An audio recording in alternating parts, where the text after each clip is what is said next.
Sir సరిపెట్టేద్దాం లేదు conclude చేయమా Venkatarao. అధ్యక్ష, ఆంధ్రప్రదేశ్ రాష్ట్రంలో బడ్జెట్ ఇబ్బందులు ఉన్నా, డబ్బులు ఇబ్బందులు ఉన్నా పాలసీ మేక్ చేస్తేనే ప్రజల జీవితాలు మారుతాయి అనడానికి ముఖ్యమంత్రి గారి నిర్ణయాన్ని పూర్తిగా మద్దతు ఇవ్వాల్సిన అవసరం ఉంది. స్వీడన్ కంట్రీ దాదాపు 15th richest in per capital ఇన్కంలో 55,000 నుంచి 70,000 ఇన్కమ్ ఉన్న ఆ దేశంలో కూడా వెరీ రిచ్ కంట్రీ అయినా పాపులేషన్ మేనేజ్మెంట్లో వాళ్ళు డబ్బులు ఇచ్చే పరిస్థితి. మన దగ్గర డబ్బులు లేకపోయినా 25,000 రూపాయలు ఇస్తున్నందుకు ముఖ్యమంత్రి గారు తీసుకున్న నిర్ణయాన్ని కొనియాడాల్సిందే. అలాగే యుఎస్ కూడా అధ్యక్ష ఐవీఎఫ్ ఇట్లాంటి వాటిల్లో ఫ్రీ లేదు అసలు.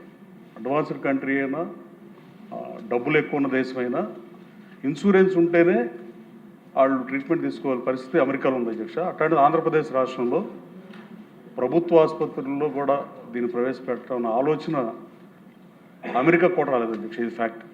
అలాగే ఈ ఎన్ఆర్ఐలు కూడా ఇంకెళ్లకుండా ఇక్కడ ఆపడానికి, లేదా ఎన్ఆర్ఐలు బ్యాక్ వెళ్ళిన 10 లక్షల మందిలో ఆంధ్రప్రదేశ్ రాష్ట్రం ప్రోత్సాహకాలు ఇచ్చే ఉన్న ఇన్వెస్ట్మెంట్ చేసి ఇండస్ట్రీలు పెడతామంటే ఒక పాలసీ లాంటిది మంచిది తీసుకుంటే ఆడు కూడా వచ్చేసే అవకాశం ఉంది అధ్యక్ష. ఫైనల్గా ప్రభుత్వ ఆర్థిక లేమితో ఉన్న ఇది తీసుకున్నందుకు గౌరవ ముఖ్యమంత్రి గారికి ధన్యవాదాలు తెలియజేస్తున్నాను అధ్యక్ష. యత్నాన్మూర్తి గారు.